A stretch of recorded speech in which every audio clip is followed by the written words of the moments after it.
Wah, jadi tadi ada konsep ketika kepercayaan diberi, maka kreativitas berjalan kan?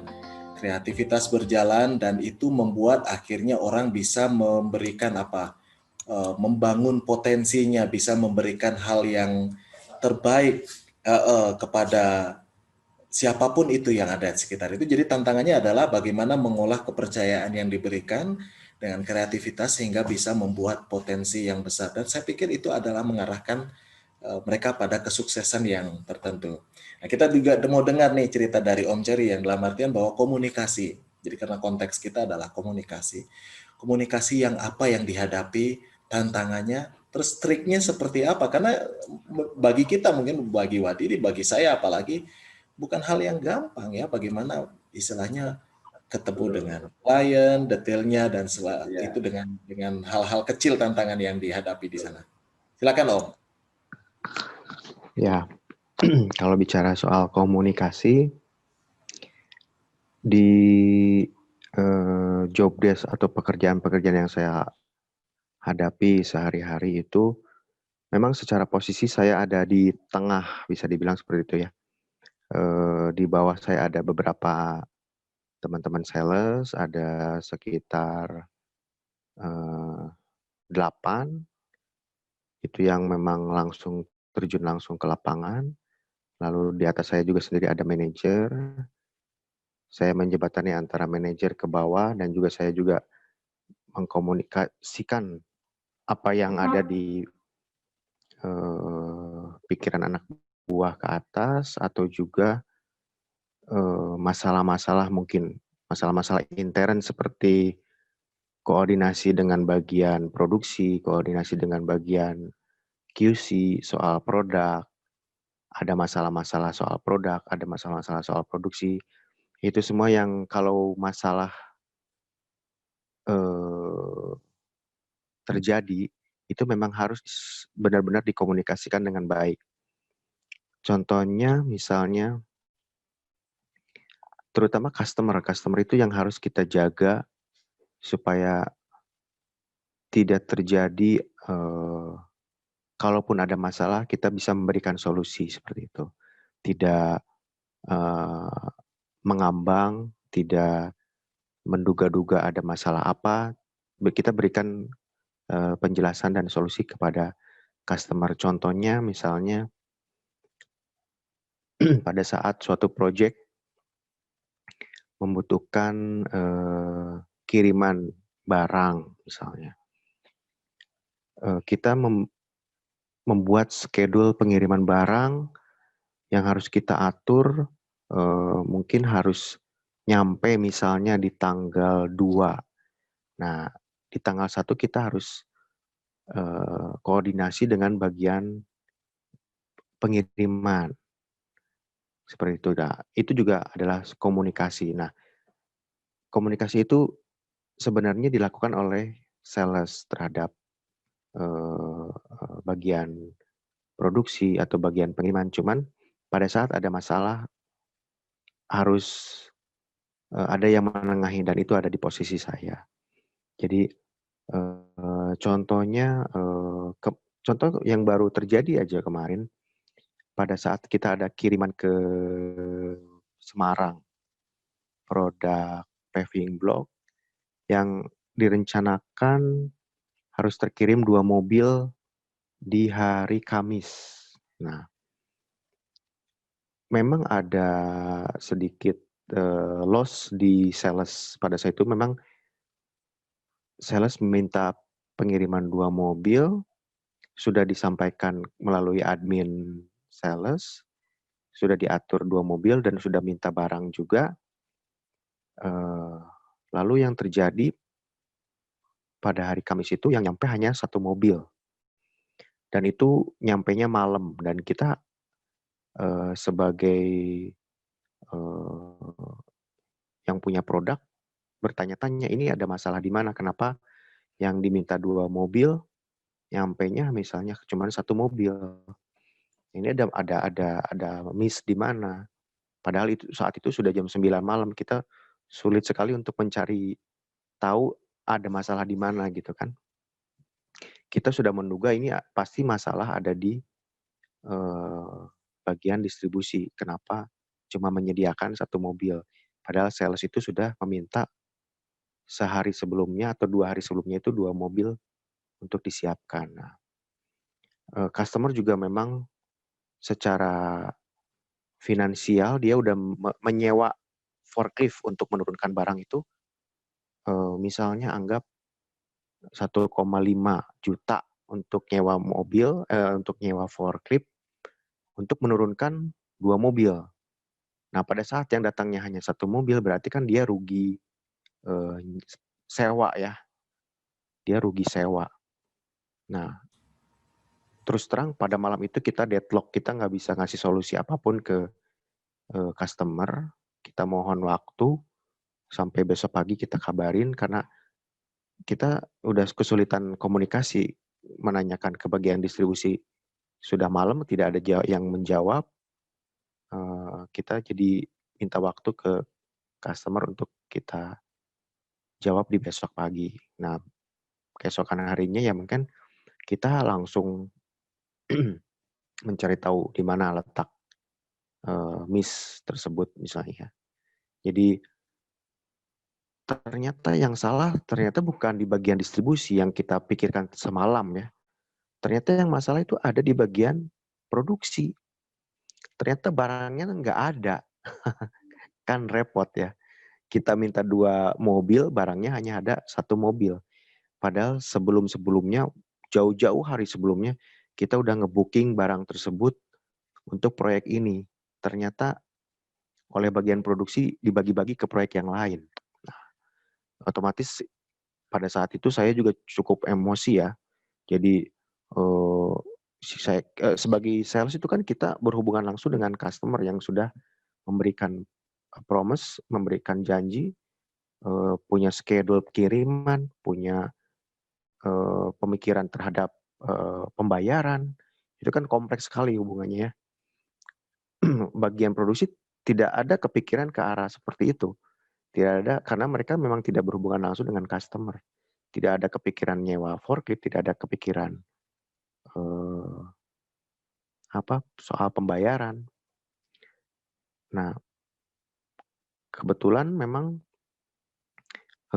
solusinya itu kita pindah pindah pabrik. Jadi kebetulan di Purwakarta juga ada pabrik kita, di sana juga ada barangnya, cuman memang belum ready kirim, karena umur produknya belum cukup untuk bisa dikirim. Nah, kita kebetulan sales sudah susah untuk dipercaya lagi nih, kebetulan saat itu customer udah marah banget sama sales. Nah, otomatis yang harus menengahi adalah saya. Jadi pada pagi itu ya udah otomatis saya yang kontak customer, eee, menceritakan hal yang sebenarnya dan memberikan solusi karena kirimannya itu tinggal 3 mobil lagi, apakah mau dikirim 1 mobil sekarang atau mau sekaligus nanti 3 mobil, kita diskusi akhirnya dipilih, ada pilihan, ada solusi, dipilihlah, kirimannya disekaligusin supaya nanti sewa forklift-nya tidak membengkak lagi. Nah, seperti itu. Jadi kalaupun ada masalah itu yang harus kita, eee, perjuangkan dulu adalah customer istilahnya seperti itu. Sales kita udah istilahnya udah, eee, tidak bisa bicara banyak karena customer-nya marah, otomatis, tetap harus ada yang menjelaskan ke customer, tetap juga kita harus memberikan, nasihat kepada sales, tolong jangan lain kali diperiksa sedetil-detilnya barangnya sesiap apa, mobilnya sesiap apa, eee, apa, ya dan segala macamnya lah. Jadi intinya ke sales saya memberi, tambahan, perhatian, customer Informasi kita gitu ya. harus untuk customer kita harus memberikan penjelasan dan solusi. Eh, dan untuk antar departemen tadi yang bermasalah kan departemen produksi, nah kita harus lebih tegas lagi lah bisa dibilang seperti itu ya. Jadi tolong diperhatikan seperti itu proyek ini gitu. Ya itu sih contoh komunikasi ya, masalah yang harus dihadapi antara saya dan antar customer dengan bawahan, antara departemen sales dengan departemen produksi, dengan departemen distribusi. Eh, Cukup seru sih bisa dibilang seperti itu. Jadi intinya kita harus pikiran kita jangan kalut, jangan panik. Semua itu ada solusinya. Yang jelas kalau customer itu sudah marah, itu jangan dicuekin, tapi harus kita datengin. Itu customer malah memberi respect yang eh, tadinya udah marah, kalau kita datengin, kalau Bagus kita ya, samperin, positif. malah lebih positif. Makanya dia merasa bahwa dia tuh dianggap seperti itu. Walaupun dia rugi, tapi kalau kita bisa kasih solusi, ternyata kerugiannya itu bisa bisa dialihkan lah seperti itu. Nah, itu mungkin contohnya ya. Menarik sekali menurut saya ya, karena again, kalau kita bicara tentang komunikasi, oh, kalau saya di bagian situ mungkin sudah panik sekali. Bagaimana kita bisa melihat mengurai hal-hal seperti itu ya, yang kepanikan-kepanikan yang membuat kita boleh dikatakan berpikir pendek dan cenderungnya mengambil langkah yang salah. Menarik sekali. Ini akan kita bahas banyak hal, tapi memang karena edisi perdana ini adalah edisi perkenalan, saya hanya boleh dikatakan mencoba menggali dari Om Cherry dan juga Wadidi dalam artian pengalaman-pengalamannya. Sebelum kita tutup, mungkin ada satu hal saja yang boleh dikatakan mungkin dari Wadidi dan Om Cherry ceritakan.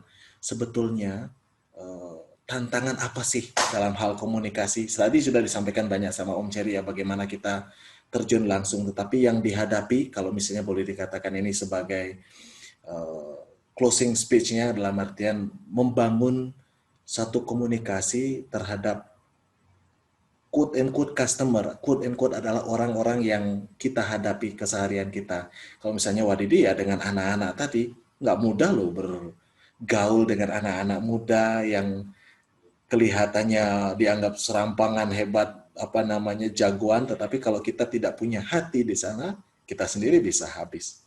Nah juga kalau misalnya kaitannya dengan Om Cherry lah Martin, bagaimana sih customer kalau sudah marah saya sudah mungkin udah kalut dan tapi bisa dihadapinya dengan baik dengan santai sehingga kedepannya kalaupun ada situasi serupa jadi akan jauh lebih bagus dalam menyelesaikannya. Ya, baik. Mengenai komunikasi yang sebelumnya tadi saya sampaikan, memang menjadi guru itu kan kadang-kadang image-nya orang itu bekerja sebagai guru, lalu pola komunikasinya adalah bahwa ini guru, ini murid, dan komunikasi yang terjadi hanya di lingkup kelas atau sekolah. Nah, bagi saya yang dihadapkan pada tantangan dunia pendidikan pada saat itu, saya mencoba bagaimana saya menjadi teman. Saya teringat dengan kata-kata bijak dari Endriyarkara itu yang memang sungguh diwarnai oleh prinsip humaniora. Bagaimana saya memandang pribadi-pribadi lain meskipun mereka adalah murid, anak-anak remaja, bahwa mereka itu adalah pribadi-pribadi manusia yang harus dimanusiawikan. Artinya saya memandang mereka dari sudut atau sisi kemanusiaan. Saya mencoba menjadi teman, menjadi sahabat bagi mereka. Dan ini sebetulnya mungkin simpel saja, dan mungkin juga itu kadang-kadang menjadi tantangan tersendiri karena teman-teman lain memandang kok guru dengan murid bisa berteman seolah-olah akrab dan sebagainya, lalu ada kecurigaan ini dan itu, dikiranya ada kedekatan lain begitu, entah ya dianggap sebagai usaha-usaha lain gitu ya. Padahal sungguh-sungguh yang saya sampaikan itu, saya lakukan pada saat itu adalah ketulusan untuk memandang mereka sebagai pribadi-pribadi yang memiliki keprihatinan dan harapan. Nah, lalu terkait dengan prestasi. Prestasi bagi saya sendiri sebetulnya, jika sekolah-sekolah dikatakan sekolah yang unggul, tetapi sekolah ini adalah sekolah dengan saringan yang ketat. Lalu katanya harus untuk masuk ke sekolah tersebut harus dites dan rata-rata NEM-nya atau nilai-nilainya itu adalah 8. Ketika masuk mereka rata-rata nilai 8 dan ketika keluar 8,2, 8,3. Saya memandang itu juga sebuah prestasi dan saya menghargai bahwa ini adalah kebijakan lembaga pendidikan. Tapi bagi saya sendiri juga punya pandangan bahwa ketika anak-anak yang dianggap buangan dengan prestasi, kalau dikatakan nilainya 5, lalu mereka ketika keluar atau outputnya 7, dan ini adalah prestasi yang luar biasa meskipun mereka masih dianggap di bawah rata-rata anak-anak yang berprestasi secara akademik. Nah, oleh karena itu ini juga menjadi salah satu prinsip dalam dunia pendidikan kiranya bahwa pertama anak-anak atau para remaja yang kita didik itu adalah pribadi-pribadi yang punya keprihatinan, punya harapan, punya cita-cita, punya kepahitan hidup, punya pengalaman, tapi juga di satu pihak mereka bisa kita dampingi untuk menjadi pribadi-pribadi yang andal. Kuncinya adalah komunikasi dan kita pandang bahwa mereka adalah manusia-manusia yang memang bisa kita ajak untuk membangun relasi secara manusiawi, secara akrab, dan dari sana kita bisa melangkah bersama untuk mengarahkan mereka pada arah yang lebih baik sesuai dengan potensi yang mereka. Buka telinga ceritanya seperti itu ya. Oke. Om Cherry gimana Om? Closing statement, ya intinya dalam setiap pekerjaan, dalam setiap kegiatan, masalah itu tidak mungkin pasti selalu ada maksudnya ya. Masalah itu selalu ada. Yang penting kita dari setiap pengalaman kita tarik, kita harus siap, maksudnya dengan setiap kondisi itu memang keputusan itu harus dibikin dengan sebaik mungkin. Tidak bisa dibikin keputusan yang terburu-buru, tidak bisa juga terlalu lama dibiarkan, karena apa yang kita hadapi itu adalah seseorang yang memang butuh jasa kita atau produk kita. Pelayanan kita harus lebih ditingkatkan lagi lah, seperti itu solusi ke depannya. Jadi mungkin kalau bisa dibilang pengalaman dari setiap masalah-masalah yang ada, mungkin saya lebih banyak menanganinya dibanding mungkin dari teman-teman sales yang ada. Jadi saya juga beberapa masalah sudah tahu shortcut-nya itu harus seperti apa. Contohnya seperti itu. Jadi dari pengalaman.